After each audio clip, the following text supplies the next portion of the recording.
Here's an AMI This Week shortcut with Alex Smyth. School is back in session, and school boards across the country have reopened. Students and teachers have returned to the classroom, but still face challenges within this new normal associated with in-person learning, online learning, or a hybrid of both. To find out how school boards have adapted, I'm speaking with Peter Symonds, the superintendent responsible for learning support services at the Ottawa Carleton District School Board, to discuss these challenges and supports for special needs students and students with learning disabilities. Peter, thank you so much for chatting with me today. Thank you very much for the invite. I look forward to it. Though school is back in session, parents are still feeling apprehensive about sending their kids to their classes. So what has the school board done, and what are they continuing to do to put parents at ease about their kids being back in the classroom? Certainly in our district, we have a focus on creating a culture of care, focusing on a safe, caring, inclusive environment. We've been in very regular communication with our partners at Ottawa Public Health, making sure that we're attending to the health and safety of students and staff. It really is our number one priority. We've also reached out and forged relationships with CHEO, our children's hospital, and the local health integration network to start to look at our school-based health services to ensure that those students are taken care of. We've really focused on staff training as it relates to health and safety and caring for students and setting the conditions for a safe, healthy return. When it comes to students with disabilities, what's being done to ensure they're getting the same level of care, attention, and educational supports while also maintaining their safety and needs are met as well?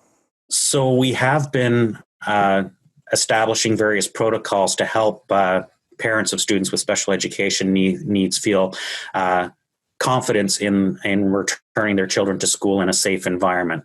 Things like establishing screening protocols, reinforcing the basic risk mitigation strategies that OPH has articulated with respect to being COVID-wise. We've also been thinking a lot about the academic programs for those kids. And as you know, the individual education plan, or IEP, does continue to set the program goals for students. And the expectation is that the accommodations and modifications in those IEPs continue to be implemented.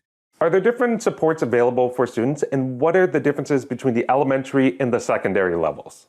Our mental health teams are certainly organizing themselves so that when those students, those few students who come in and are experiencing a little bit more distress, are able to reach out and access those supports. We were able to offer, through ministry funding, a summer transition program, which allowed our students with the highest special education and or mental health needs to be able to reconnect with the school, engage in some virtual activities and some in-person activities to look at what school might look like when they return to the environment.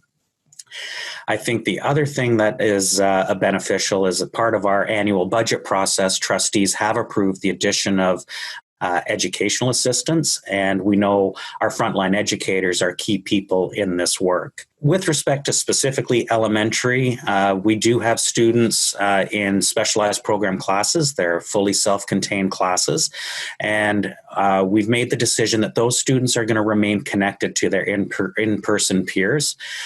We felt that those educators know those students the best. Those students know those educators the best.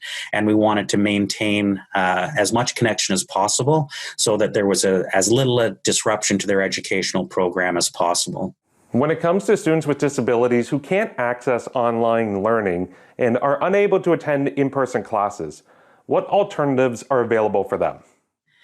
I think we have to be clear that remote learning does pose different challenges for different students. What we will be doing is taking a look at the individual education plans for those students and figuring out what are the accommodations that we can put into place to allow them to access their educational program. Really, it's that relationship piece and collaborating with families and trying to figure out what are the options that will work to maximize the opportunities for your child, and really getting down to those precise and personalized interventions on an individualized basis. Thank you so much for joining us today, Peter, and sharing how the Ottawa Carleton District School Board is back to school and considering the concerns of students with learning disabilities and special needs students. I really appreciate the opportunity. Thank you.